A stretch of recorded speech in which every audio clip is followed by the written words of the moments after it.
When I first started my businesses, one thing that really helped me was the concept of the long tail.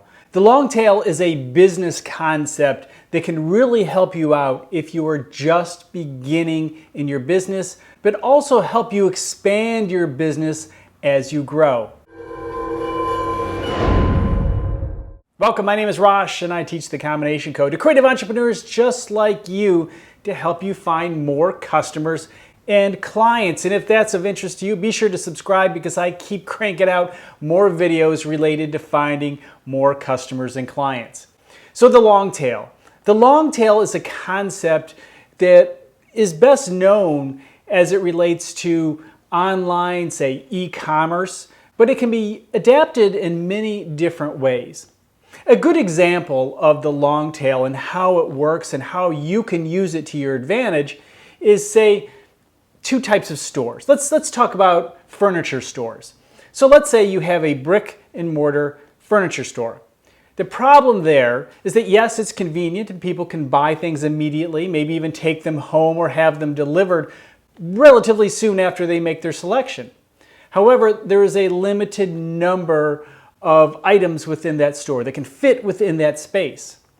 So because of that, a store such as that has to display the most popular items, the things that will sell, that have more of a higher guarantee of selling, the more popular sofas, the more popular chairs. Where if you were online, if you had an online store, you could take advantage of the long tail and sell a lot more. You could niche down into very specific types of furniture. That's the long tail. You can find very specific, unique things online by narrowing down on things that maybe are not as popular, but there is demand. And because when you do that, working with the long tail, there's less competition.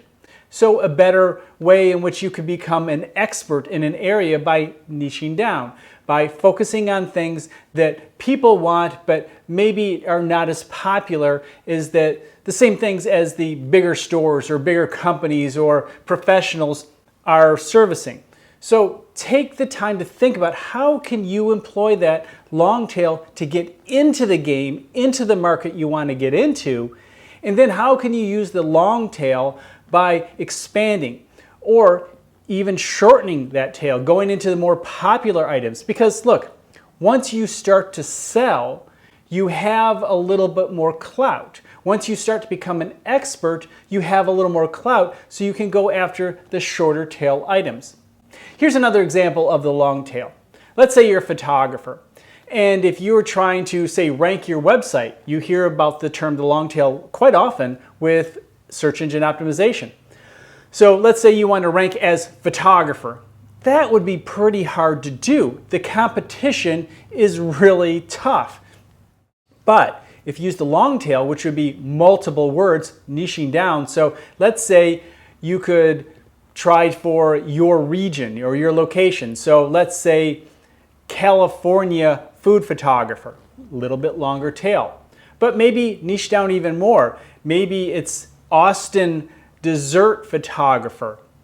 You know, you can really get in deep to maybe very specific fizzy drink photographer Miami. I mean, you could probably rank for that specifically, especially if you had some portfolio items. So as you can see, the long tail is more niche, but you can rise up to become an expert a lot quicker than going for the more popular items in the beginning. Doesn't mean you can't go after them over time, but once you get the momentum going using the long tail, you're going to have more clients a little bit faster, and you'll be able to use the momentum of those clients to take you to new heights. And if you want to learn more about SEO, search engine optimization, I'll see you in the next video.